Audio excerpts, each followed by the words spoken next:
Hello, welcome back to my channel. It's been a little while. It's been a really busy fall with a lot of personal and work things going on, so I've neglected YouTube a little bit, but thank you for all your comments and everything that's kept me going, and I've hit 400 followers, yay!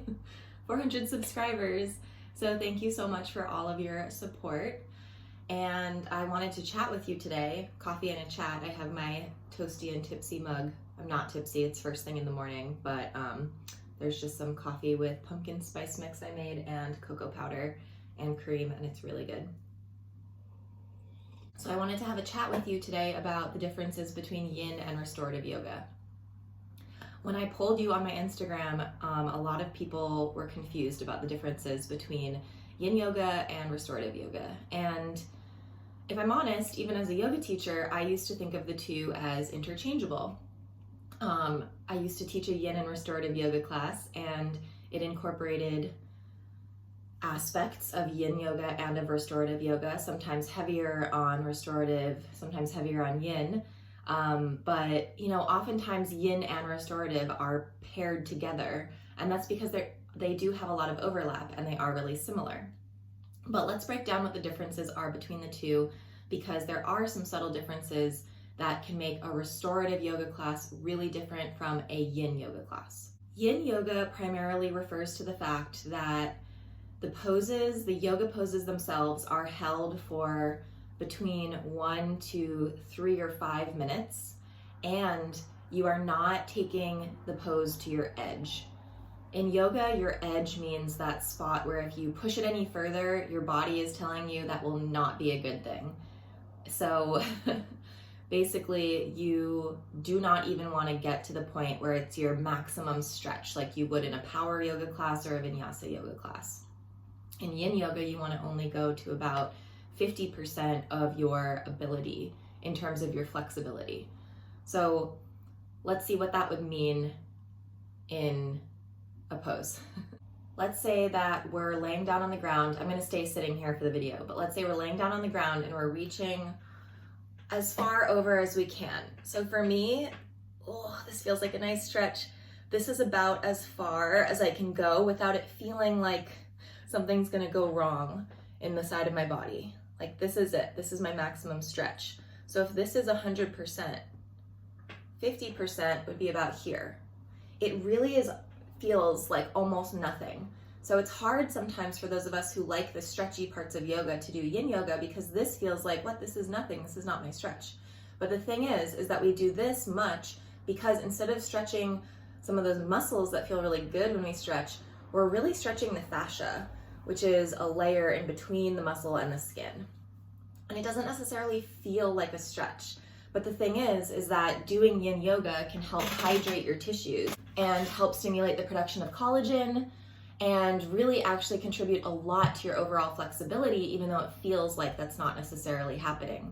So it's kind of hard to wrap your mind around, because you have to kind of just really trust that what's happening, what we say is happening, the hydration, the production of collagen, and the increased flexibility, you have to kind of trust that that's happening, because that's not something that you can personally feel or observe happening. Although you can observe the changes in your body after even just a couple yin sessions, for sure. Sometimes after just one session, depending on your body and a number of factors, you might need several sessions before you feel a difference. But I can tell you that after a week of doing yin yoga, I got a massage, and the masseuse was like, "Oh my gosh, what do you do? Like, there aren't knots." He was just like, "You feel really different than when you weren't doing whatever you just did." So third-party validation there.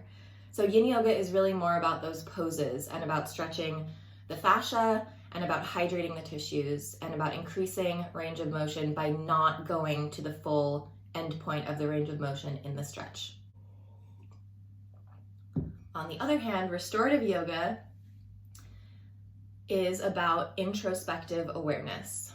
So it's not really necessarily about the physical practice. However, the physical practice is used in order to encourage and allow a sense of introspective awareness that might not be possible or might not be as beneficial as just sitting down to meditate.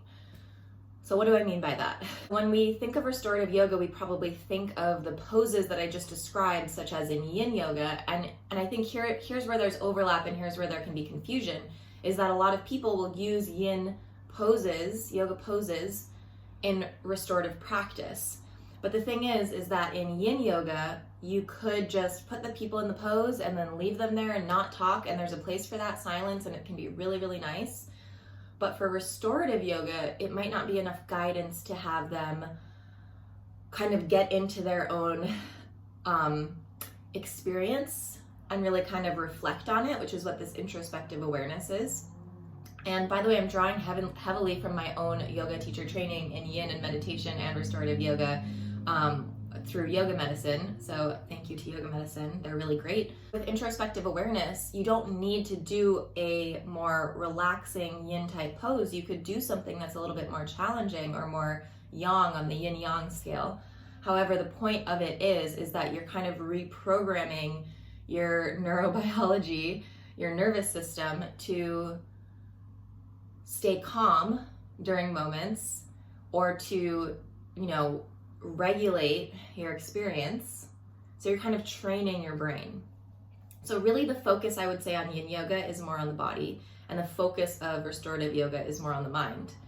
However, you can use aspects of restorative yoga in yin, because it's nice to be introspective during yin poses and a yin practice, and you can use aspects of yin during restorative because it's really nice to go into those yin poses in restorative yoga. However, like I said, when you do a restorative class, usually I would say you could expect it to be more like a yin practice physically. However, it's not necessarily going to be like that, because you might do something slightly more challenging, but the focus isn't really on trying to achieve something physically. The focus is trying to notice things differently in your mind, using your body kind of as this canvas, I guess you could say.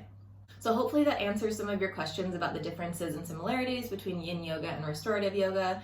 If you have any further questions, thoughts, comments, please leave them below. I'd love to hear what you think, what your experiences have been. If you prefer yin or restorative and why, feel free to drop it in the comments. I'm always so interested to hear. And thanks to everyone who answered the poll. Happy holidays, and talk to you later.